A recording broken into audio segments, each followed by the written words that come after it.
Welcome, sweetheart. Pwede ba tayong mag-usap?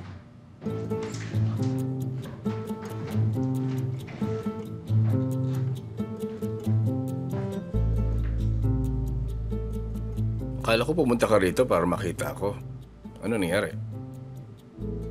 Mukhang nag-enjoy ka kagabi ah. At okay na rin kay ni Zera? Listen, Yildiz. I was meaning to tell you about it. Kagabi nag-dinner sila sa bahay. Kaya ang ginawa ko, sinumahan ko lang naman sila lahat. Anong masama roon? Meron ba? Wala naman. Mukhang nagkaayos nga ang lahat pag-alis ko. Come on, Yildiz. Stop it. Makinig ka, Halit. Nakita ko yung photos kaninang umaga. Nandun ka kasama ang mga anak mo. Hindi ko makita ang sarili ko dun sa picture.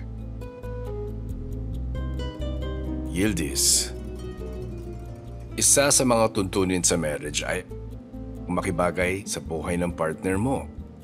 Ang ibig kong sabihin, dapat lang ang laging sinasabi ay tayo at hindi ako. Mas magiging madali ang buhay kung ganun. Hanggat hindi ako kasali, hindi ko masasabing buhay natin yan, Halit. Of course not, Yildiz.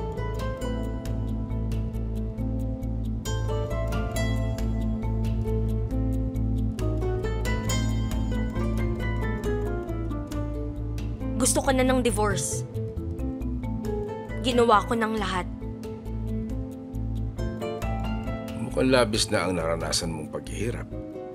Para sa akin sapat ang pinaghirapan ko.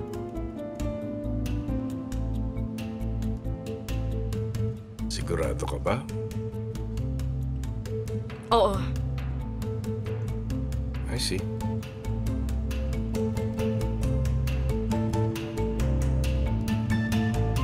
Ingat ka lagi.